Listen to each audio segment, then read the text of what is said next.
Merci à toutes les personnes présentes qui ont répondu présent pour être là ce soir pour lancer un peu la saison 2018-2019.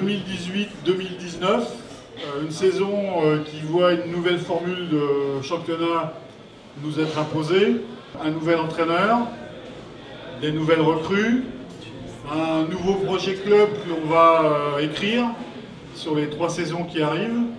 On a changé d'entraîneur, on a été chercher Pablo Morel. Pour ceux qui ne connaissent pas trop le milieu du handball, Pablo Morel, il a un vécu et les fâches.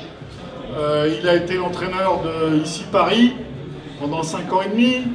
Après, quand moi je l'ai appelé, la première fois que je l'ai appelé, il était en train de partir là, donc il y a 2 ans, avant de recruter Fabrice. Il était en train de finaliser son engagement avec le Gabon, donc je suis arrivé un petit peu trop tard. Mais quand je vois qu'il était aussi l'adjoint de Jackson Richardson, je pense que c'est une expérience qu'il fallait vivre et il revient bonifié de cette expérience pour nous, donc c'est impeccable. Voilà, donc je vous demande de l'applaudir pour l'accueillir. Et je vais le laisser, monsieur.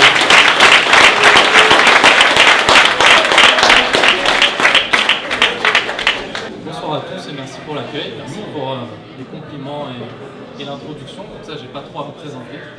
Vraiment ravi de rentrer dans ce nouveau projet, de pouvoir donner un peu du temps et d'énergie à cette équipe-là, aux gens que je viens de rencontrer et qui donnent vraiment plaisir à s'engager. Donc j'espère vraiment qu'on va leur rendre sur le terrain, et ça dès samedi soir. Je vais prendre un petit peu de temps pour essayer de présenter chaque joueuse et chaque personne du staff, pour pouvoir vous donner un peu une photo de cette nouvelle équipe. Alors la première recrue, qui est Tamara Jovicevic, une jeune arrière-gauche monténégrine. On cherchait une joueuse capable de remplacer sur ce poste-là et notamment capable de défendre. Voilà, c'est une joueuse qui est internationale junior monténégrine, qui vient d'un club qui est ô combien renommé, qui est l'un des meilleurs clubs d'Europe, qui est le Duc d'Osp, et qui a formé plein de talents, et on est très content de l'accueillir, et elle va nous amener évidemment un peu de taille, un peu de tir de loin, et puis aussi toute son envie de défendre qui est vraiment propre à l'école monténégrine. Donc, voilà. La deuxième recrue qui est Perrine Petiot. C'est une joueuse un peu moins jeune. Non, mais c'est vrai, un peu moins jeune que Tamara. C'est une joueuse qui avait déjà signé avant mon arrivée. Voilà. Qui était à Vaux-en-Velin l'année dernière et qui jouait plutôt sur le poste d'arrière gauche. Alors moi je l'ai rencontrée un peu plus jeune quand elle était au centre de formation de Nîmes, mais elle était un peu sur les équipes de France Junior, elle était sur un poste de demi-centre. Et moi c'était une polyvalence qui m'intéressait, et notamment un poste sur lequel il fallait compléter un peu notre effectif qui était demi-centre. Donc voilà, elle est en train de relever le défi, de retrouver des sensations sur ce poste-là. Elle va nous amener aussi un peu d'expérience, parce qu'elle en a quand même, et pas mal de taille aussi. Donc voilà. La troisième recrue qui est Guillemette Colli. Alors elle a un parcours un peu particulier. C'est une jeune fille aussi, par contre, qu'on s'est pas mal loupé, j'ai envie de dire, parce qu'elle était à Issy-les-Moulineaux et elle est partie l'année où j'arrivais. Après, quand elle était à Mérignac et qu'elle remontait sur la région parisienne, elle m'a proposé de venir pour l'entraînement à Issy-Paris, et ça s'était pas fait, elle avait signé à Noisy-le-Grand. Et après, elle est partie en Argentine pendant 1 an, un peu plus, voilà, un peu moins, pour d'autres raisons. Et quand j'ai intégré le club du Handball Club Celles-sur-Belle, je cherchais une joueuse capable de jouer demi-centre et avec des qualités défensives, de combat, et voilà, des gens sur qui on est, à mon avis, sûr de se reposer tranquillement dans l'état d'esprit. Ben, j'ai tout de suite pensé à elle, et donc je suis enfin ravi de travailler avec elle. La quatrième recrue, Lamia Bouslimi, qui est une jeune gardienne qui nous vient de Planck-Guc. On cherchait évidemment à suppléer notre gardienne Justine Quebrand. Moi je suis assez sensible à la formation et à la jeunesse, notamment sur ces postes-là, pour intégrer ce groupe. Et puis en cherchant un petit peu, pareil, je me suis renseigné sur la filière fédérale, on m'a donné ce nom de cette jeune fille-là, que j'avais déjà vu sur des interpôles et sur des stages nationaux. On m'en a dit que du bien. Je sais qu'elle a passé une année un peu difficile l'année dernière sans avoir trop de fenêtres d'exposition et trop de temps de jeu. C'est ce qu'on va lui offrir, du travail et être au quotidien avec ce groupe de D2 pour continuer sa formation. Donc, bienvenue à elle et je ne doute pas qu'elle va donner son maximum. Et ben on va continuer avec les filles qui restent. Et ben une figure emblématique apparemment, Leslie Briévent, qui est notre ailière droite. C'est la seule joueuse avec qui j'ai déjà travaillé. Voilà, que je retrouve avec un grand plaisir. On s'est eu plusieurs fois aussi pour savoir un petit peu. Moi je me suis forcément renseigné et c'est vrai que c'est une personne qui m'a conseillé ce club là aussi et donc, qui m'a donné envie d'en revenir. Voilà, mais c'est une joueuse de qualité qui a énormément d'expérience, qui à mon avis a plein de choses encore à prouver. J'espère vraiment qu'elle va pouvoir faire une saison pleine parce qu'elle a eu des petits bobos l'année dernière. C'est une fille qui va nous amener plein de fougue, plein de joie de vivre et toute sa qualité et son punch à son aile droite. Voilà. Diana Stevin, notre arrière droite, qui est internationale serbe, qui est potentiellement une joueuse qui va faire l'Euro cet hiver. Je pense tout le mal qu'on peut lui souhaiter de vivre de cette belle aventure. C'est évidemment notre bras gauche et à mon sens certainement la meilleure arrière droite du championnat. C'est une fille qui a de l'expérience, qui est une vraie professionnelle, qui le prouve depuis la reprise en tout cas. Parce que je l'ai rencontrée un petit peu sur les terrains quand elle était à Dijon, peut-être même à Nîmes, mais je n'avais jamais travaillé avec elle et c'est un vrai plaisir pour le moment. Et je pense qu'elle va nous amener vraiment plein d'expérience et de la stabilité sur ce poste-là. Laura Dorp, c'est pareil, malgré son âge, on va dire que je pense que c'est une joueuse qui a un peu d'expérience. C'est une joueuse sur le poste de pivot. C'est une fille que j'avais croisée plusieurs fois sur les terrains, notamment quand elle était au centre de formation de Fleury. Elle a une belle expérience à l'étranger qui, à mon avis, lui a donné encore pas mal de maturité. Je suis convaincu que ça va être une année où elle va arriver à un niveau de maturité et de performance qui va être vraiment au top niveau pour ce championnat. C'est une fille qui, je le souhaite et je l'espère, va prendre de plus en plus de place dans ce projet et va nous tirer vers le haut. Gundouba Guirassi, encore une jeune joueuse. C'est une joueuse qui est un peu polyvalente sur la base arrière. C'est vrai que moi je l'ai fait, je crois aussi l'année dernière, un peu mise à l'intérieur. C'est surtout une fille qui, à mon avis, va devenir un très très bon défenseur, qui va être le garant de nos valeurs défensives, de l'agressivité, du combat. Et elle est en train de progresser sur ce secteur-là, même si elle a un petit bobo pour le moment, mais ça va vite revenir. Il y a une dernière chose, et ça c'est de ma faute, je ne l'ai pas dit à Maïs. On a mis que Diana allait certainement faire l'Euro. Il faut dire que Gundouba va certainement faire la CAN avec la Guinée. Et ça aussi, c'est des expériences.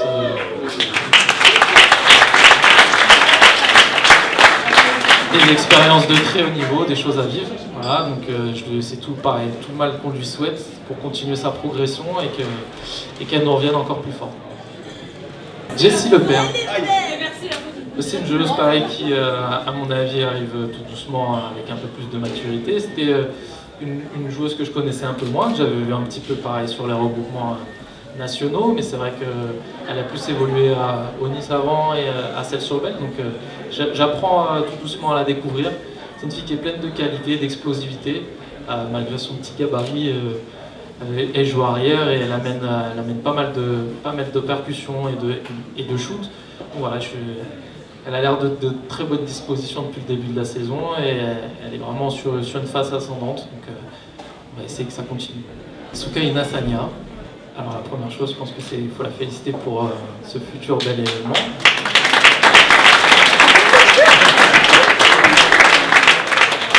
On s'est rencontrés très rapidement sur les premiers entretiens en fin de saison. Et je lui ai dit que j'avais évidemment énormément hâte de collaborer avec elle. C'est une joueuse que je connais un peu plus parce que je l'ai beaucoup suivie. Elle a fait partie des meilleures joueuses de sa génération. L'année dernière, elle a été élue dans les meilleures joueuses de ce championnat de D2. C'est une fille qui est pleine de talent, qui a plein de qualités et que j'espère va nous amener un second souffle en deuxième partie de saison, parce que c'est vrai qu'une saison c'est long, et quand on va, je l'espère, basculer sur la deuxième partie, elle va nous amener un peu de fraîcheur, un peu de punch, toutes ses qualités de créativité, et ça va relancer un peu la machine. Donc, on va l'accompagner pour finaliser ce bel événement, et puis on l'attend avec impatience sur la deuxième partie de saison. Justine, que bon, je peux difficilement faire mieux comme présentation que tu as eu. En tout cas, on sent que c'est une figure emblématique, qu'il y a beaucoup de respect et beaucoup de plaisir à te retrouver ici. Je la découvre également, même si j'avais vu un petit peu jouer. C'est une gardienne de très haut niveau, je pense que pareil, c'est l'une des meilleures gardiennes de ce championnat. Elle nous amène beaucoup de stabilité et puis j'apprends à découvrir un peu le personnage. Je la croyais un peu introvertie et réservée, mais je trouve qu'elle a pas mal de voix et d'impact sur le rendement de sa défense et sur toute la dynamique collective.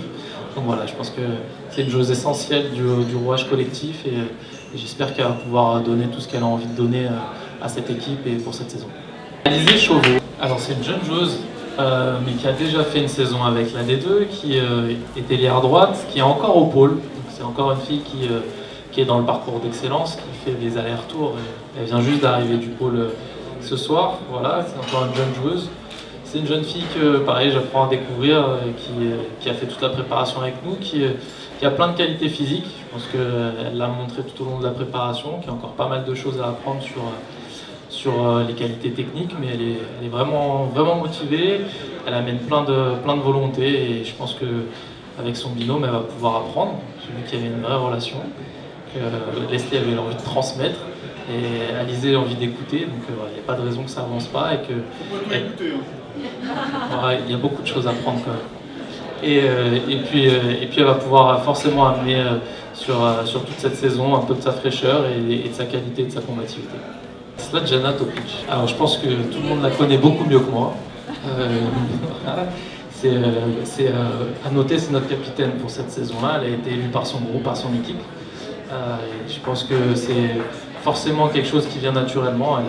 C'est un personnage qui est extrêmement à l'écoute, qui est dévoué pour toute son équipe, qui est forcément tout le temps à 200%, parfois même un peu trop. Il faut essayer de la canaliser, mais voilà, elle tire tout le monde avec son énergie. Elle est vraiment attentionnée et je pense que elle aussi qui revient de blessure, elle a envie de mordre à pleines dents dans cette saison.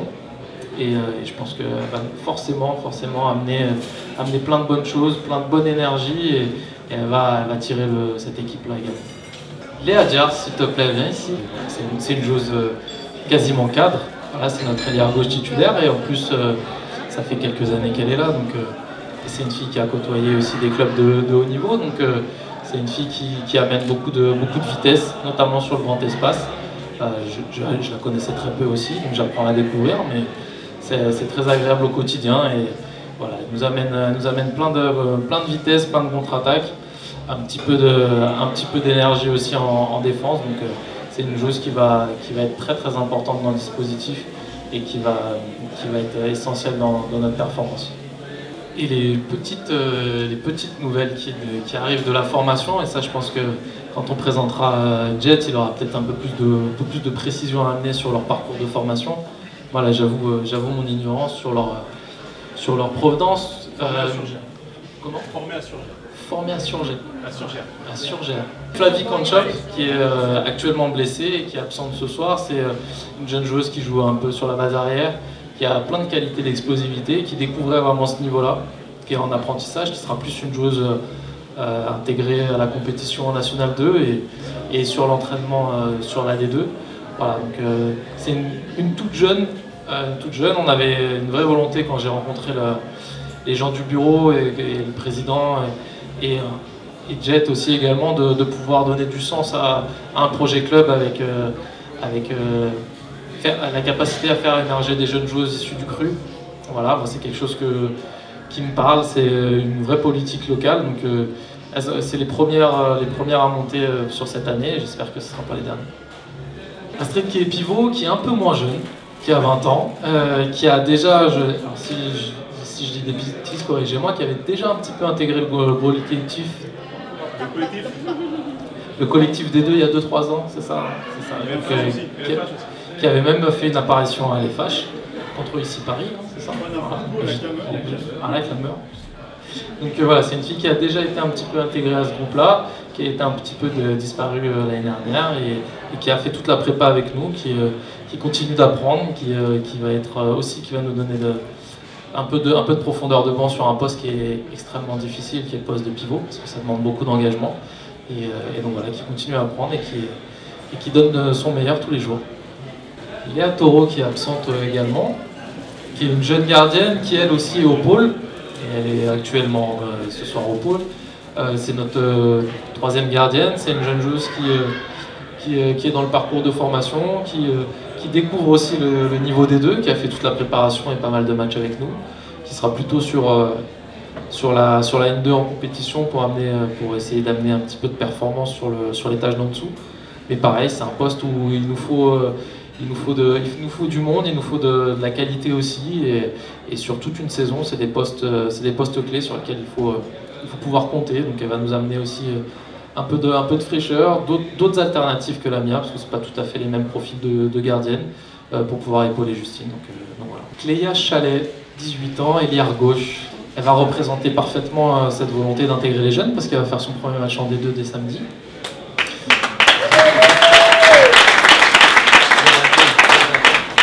Voilà, c'est une jeune joueuse, moi pareil, que je ne connaissais pas du tout, qui est issue de la formation. Cléa Niort. C'est ça, je dis pas de bêtises, Niort. Voilà, qui est issue de Niort. Elle est arrivée un peu plus en retard que les autres parce qu'elle travaillait et puis après elle a eu son BAFA. Enfin, elle a eu une préparation un peu plus tronquée que les autres, mais elle s'est très très vite intégrée. C'est une petite ailière de poche, on va dire, mais qui a pas mal de qualité balle en main, voilà, qui a encore beaucoup de choses à apprendre au poste, et notamment sur la finition, et qui est à l'écoute, qui progresse vite. Et certainement celle qui a le plus de facilité à se stabiliser à ce niveau-là. C'est un poste aussi qui le permet. Donc on va profiter de cette bonne dynamique et pour lui donner voilà, un peu d'exposition de ce week-end, et elle va pouvoir faire tourner un petit peu et faire souffler l'air. Jean-Étienne Matuidi. Très honnêtement, je pense que c'est sur le sportif la personne la plus importante du dispositif. C'est quelqu'un qui est au four au moulin, qui s'occupe évidemment de toute la filière jeune, mais aussi qui me donne pas mal de coups de main sur l'entraînement de la D2. Et je pense que c'est une plus-value pour tout le monde. C'est quelqu'un plein de qualités, qui sait être à sa place et d'intervenir au bon moment. Donc c'est la première personne vraiment sur qui je m'appuie en ce moment, parce qu'il y a beaucoup de travail et que parfois il peut faire passer quelques messages aux joueuses quand elles en ont un peu marre de moi. Donc voilà, je pense que s'il y a toutes ces jeunes joueuses au club, c'est certainement grâce à lui. Si on veut mettre une politique de formation, ça sera certainement autour de lui. Donc voilà, vraiment félicitations pour le travail accompli, et je suis persuadé qu'on va faire une belle saison ensemble.